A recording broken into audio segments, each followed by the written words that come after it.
नमस्कार दोस्तों, स्वागत है आपके अपने YouTube चैनल में।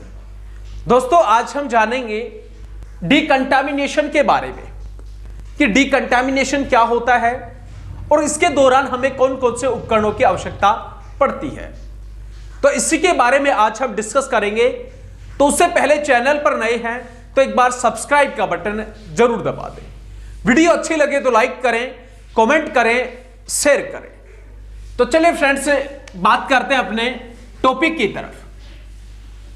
सबसे पहले आता है कि डिकंटामिनेशन किसे कहा जाता है।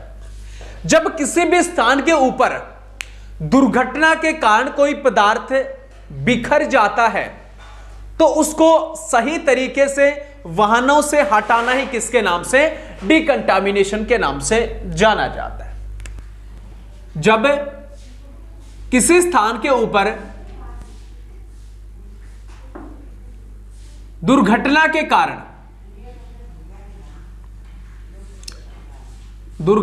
कारण पदार्थ खराब हो जाता है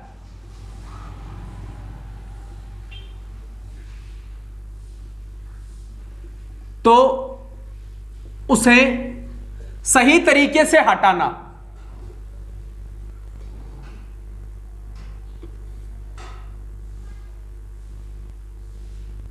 ही किसके नाम से, डिकंटामिनेशन के नाम से जाना जाता है।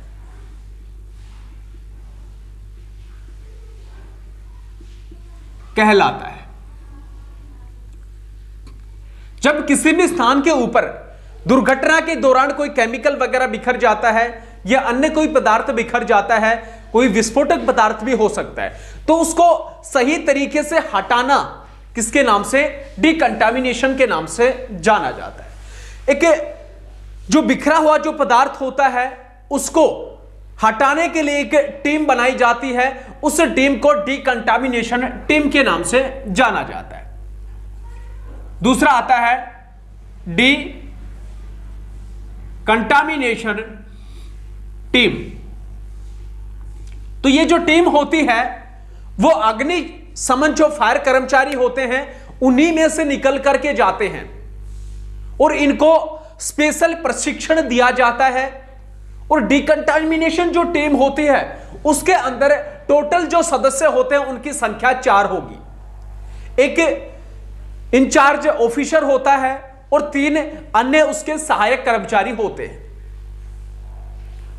और साथ ही उनको एक वाहन दिया जाता है एक स्थान से दूसरे स्थान पर जाने के लिए। और उनको स्पेशली जो विस्फोटक पदार्थ होते हैं, केमिकल्स होते हैं, उनको हैंडल करने के तरीकों के बारे में बताया जाता है, प्रशिक्षण दिया जाता है। और उस गाड़ी के अंदर डिकंटामिनेशन जो इक्विपमेंट्स, उपकरण जो होते हैं वो रखे होते हैं। जब भी आवश्यकता होती है तो उसके माध्यम से हमें आपातकालीन स्थिति के दौरान उसका प्रयोग हम कर सकते हैं। तो यह होती है डिकंटामिनेशन टीम। इसके बाद में आता है कि पदार्थों को, केमिकल्स को हैंडल करने के दौरान कौन कौन से उपकरणों की आवश्यकता पड़ती है। तो डिकंटामिनेशन जो टीम होती है उसके पास में कौन कौन से उपकरण होंगे, उपकरण कौन कौन से होते हैं। तो उपकरण के बारे में बात करते हैं। सबसे पहला जो आता है वो होगा प्रोटेक्टिव क्लॉथ, यानी कि सुरक्षा जो कपड़े हैं वो, सुरक्षा कपड़े होना बहुत ही जरूरी है। इसके बाद में दूसरा आता है BA सेट, यानी कि ब्रीथिंग अपार्टस सेट, जो ऑक्सीजन का सिलेंडर होता है जिसके माध्यम से हमें सांस लेने का काम करते हैं। तो उस उपकरण को किसके नाम से, breathing apparatus set, BA set के नाम से जाना जाता है। तो उस दौरान, केमिकल्स को हटाने के दौरान इस उपकरणों का होना बहुत ही जरूरी है। पहला सुरक्षा जो कपड़े होते हैं, प्रोटेक्टिव जो क्लॉथ है वो। दूसरा आता है BA सेट। तीसरा आता है डस्ट मास्क। यानी कि एक ऐसा मास्क जिसके अंदर धूल मिट्टी वगैरह ना जा, तो वो भी होना बहुत ही जरूरी है। फिर इसके अलावा बात करें तो साबुन, फिर छोटे छोटे सफाई करने के कपड़े, छोटे छोटे कपड़े, यानी बहुत बार मिट्टी वगैरह को, केमिकल्स को साफ करने के लिए छोटे छोटे जो कपड़े होते हैं उन टुकड़ों की आवश्यकता पड़ती है, तो उसके माध्यम से हमें उपयोग करते हैं। फिर इसके अलावा आते हैं ब्रुश।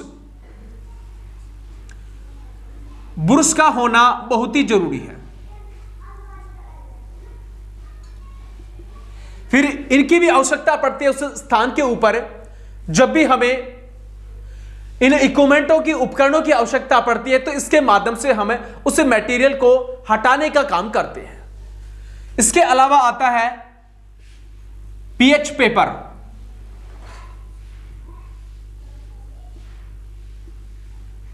पीएच पेपर, तो ये कुछ उपकरण होते हैं जिसकी आवश्यकता हमें पड़ती है। जो डिकंटामिनेशन जो टीम होती है उसको सुरक्षा कपड़े, बीए सेट, डस्ट मास्क, साबुन, छोटे छोटे कपड़े के जो टुकड़े होते हैं वो, ठीक है, जो टुकड़े होते हैं उनका भी वहां पर होना बहुत ही जरूरी है। साथ में ब्रुश जिसके माध्यम से हम उसकी सफाई वगैरह करते हैं, और पीएच जो पेपर है वो। तो ये जो इक्विपमेंट जो होते हैं, उपकरण जो होते हैं, उनकी सहायता से हमें मटेरियल को, जो केमिकल्स होते हैं उसको हटाने का काम करते हैं। तो ये था डिकंटामिनेशन किसे कहा जाता है, और इसका जो टीम है उसमें टोटल कितने सदस्यों की संख्या होती है, और कौन कौन सी बातों को उसमें ध्यान में रखना होता है। फिर डिकंटामिनेशन के दौरान हमें कौन कौन से उपकरणों की आवश्यकता पड़ती है, तो वो है सुरक्षा कपड़े, बीए सेट, डस्ट मास्क, साबुन, वह छोटे कपड़ों के जो टुकड़े होते हैं वो, ब्रुश, साथ में जो पीएच पेपर है वो। तो ये था आज का वीडियो। वीडियो अच्छी लगे तो लाइक करें, कमेंट करें, शेयर करें। इसी प्रकार की इंटरेस्टिंग वीडियो आप तक आती रहेगी। तब तक के लिए जय हिंद, जय भारत।